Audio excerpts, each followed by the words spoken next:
It's been a while since I've done one of these videos. I'm actually a bit nervous.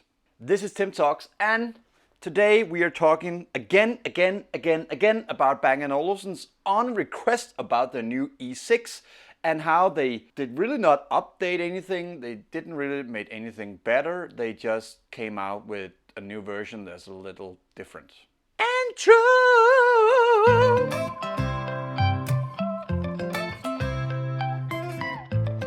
Hey, I am back again with another video about the Bang & Olufsen. This time it's all about the E6s. Normally I would hold them up right here, but this time I will not, because I'm sorry. I don't mean to bury the lead, I don't mean to spoil anything, but this time I will simply not be buying these. I already have the H5s. It's just another pair. You can just get them in a different color. It's just... We'll get to that. In previous films, I have actually just kind of skipped the specs. Normally, I don't really care about the specs. I will be mentioning the specs because I have not bought a pair myself. I have tried them though. And I know you'll be yelling at the screen now, but Tim, you can just say that. We don't have any proof. Yes and no. That is why I'm gonna go into the specs so we can kind of compare the H5s with the E6s. So before I start, I just want to say I have lifted all of this information straight from Bang & Olufsen's website. This is not anything that I'm just making up. The first thing, the battery time. Now, the Bang & Olufsen H5 has kind of a ridiculously laughing low battery time. This is mostly because they have a super big driver in there that needs a lot of battery, but also being able to EQ it really well. So that's why it chews up the battery. Now the E6 has 5 hours of battery, the exact same as the H5s. Both pair has the same frequency response, which means that they go from 20 Hz up to 20,000 kilohertz. It means they play a pretty full spectrum because you're not really able to hear 20 Hz. It's more of a frequency that you feel. Now Bang & Olufsen do say that the E6 has a sensitivity up to 130 dB plus minus 3 dBs. Is that important?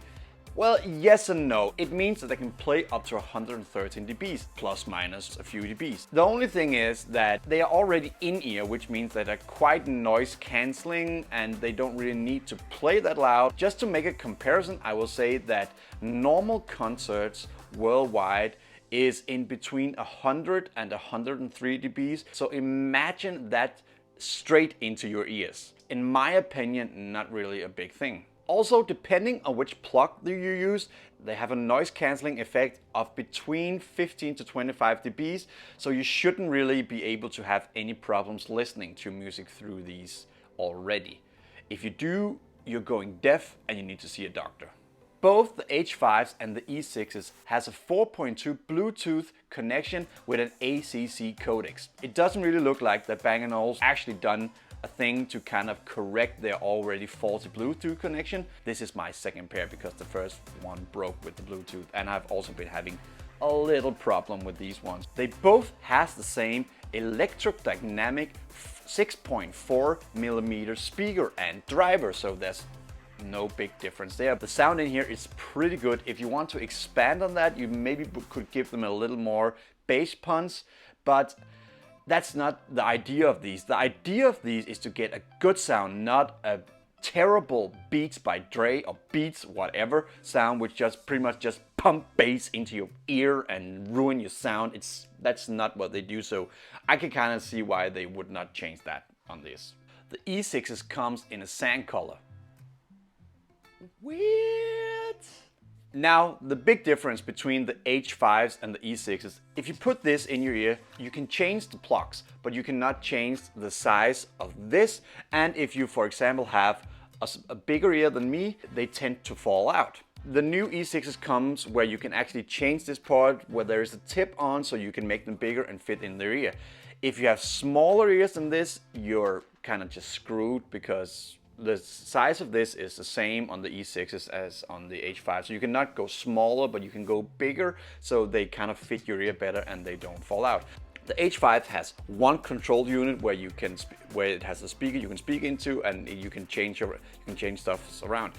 The E6s has two on both sides. One there has a remote and another one where you have the charging system, because the charging system is also different here. Normally you would put these into a charging dock.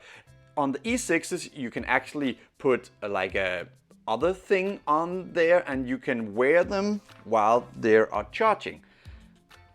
This just seems a bit unnecessary to me. This just seems to me like they tried to make a difference, but it's really not a big thing, because you don't, I just pretty much just wear these all day, put them in the recharging when I sleep, and I don't have a problem. I don't need to charge while I'm using these, but that might just be me. So that is the big difference between the H5s and the E6s, that they have interchangeable outer ear things so you can make them bigger, and of course there is another one of these on this side instead.